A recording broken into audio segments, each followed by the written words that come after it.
What do we think about working from anywhere? What do you think about working from home versus living at work? Well, I Do think you work from home? I work from home and I live at work. And like I think the closer you get to business owner, the more you realize that your home office is really you're living at work. I think that's a struggle. The Clio Legal Trends Report really points out that the importance of there's a correlation between having boundaries, be they physical boundaries, be they time boundaries, um, between happiness and having those boundaries. And I think that the interesting thing on this, Guy, you and we talk about the responsiveness thing all the time, which is almost antithetical to the concept of boundaries. And I think it's an interesting balance to think through. Um, if I put these boundaries, am I happier? But are my clients not happy because they can't get a hold of me at 2 o'clock on a Saturday afternoon? Right? Aha! Yeah, See, they're this is when we were talking about this. This is when I got all fired up and fussy because they're not antithetical. Responsiveness is not antithetical to having boundaries. I know some of the old school types, they're listening. Well, first of all, old school types don't listen to this. But if they were, they'd be like, I serve my clients wherever, whenever they need me. Great. That's great. Um, that's why also lawyers have a lot of struggles in their personal lives because you can still, this is what I propose. You can deliver great client service. You can set realistic expectations about responsiveness and keeping clients informed. You can automate some of the things that would require your on demandness and still have boundaries, still not live at work. And again, what's the rule? Like there is no rule, right? There we know people have high demands. They have short attention spans. They want you to stop their search and you should respond. And I still stand by all those things. That's the best way you're going to improve that experience for someone that might be, whether they're a potential client or become a client. But that doesn't mean that you have to be awake for 24 hours to answer the phone. Come on. Do we need to say that? But then, I mean, we've also had part of this show where we talked about, remember those autoresponders that are like, I will get back to this between 12:30 and 12:45 on Tuesdays, right?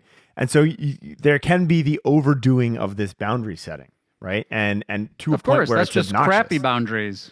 Yeah, that's just not, I mean, or look, again, everybody's got their own, they're at a different phase of their, two things. They have different visions for their practice and they're at different phases. I will tell you this most of the firms that are more than one lawyer, that are serving a big share of their local market, they are not waiting by the phone at 3 o'clock in the morning for it to ring. They are either have a virtual receptionist or they have some other way that they're dealing with these issues. Anyway, I think, and the Legal Trends Report spells this out. The Legal Trends Minute spells it out. It's about flexibility, right? The flexibility. It's not. No one's sitting here being like, I want to be on call, but hey, guess what? Maybe you like to do some other stuff during the day. Maybe you prefer to, you know, do some work at night, or maybe you like to get up early and do it when other people aren't around. Having ways to be able to use technology to work when you want to work on the terms you want to work, that I do think is probably a big part of the story of like what's actually beneficial. And guess what? It's true for the clients too.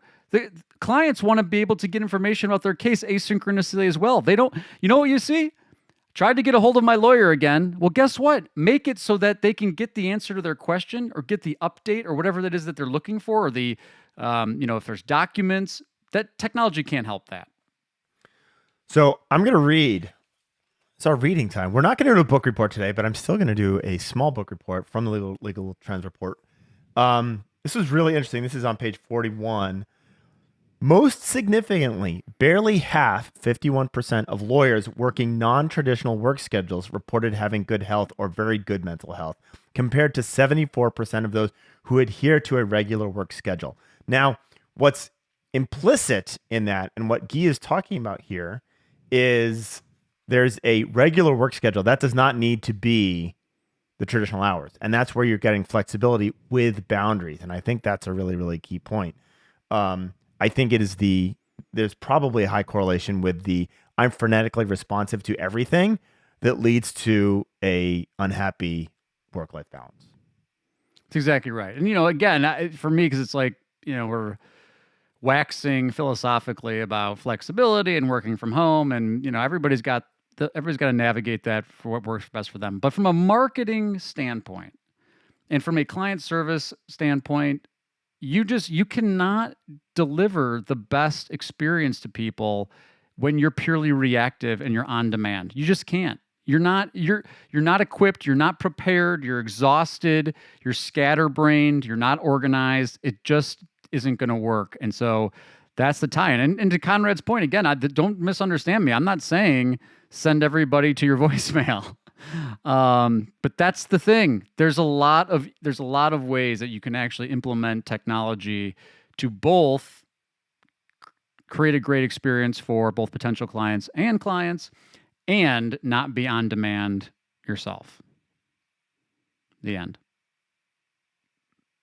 Money makes a it makes a world go round. Money makes a world go round. Yeah, money make a world go round. Yeah, money make a world go round. Yeah, money make a world go round.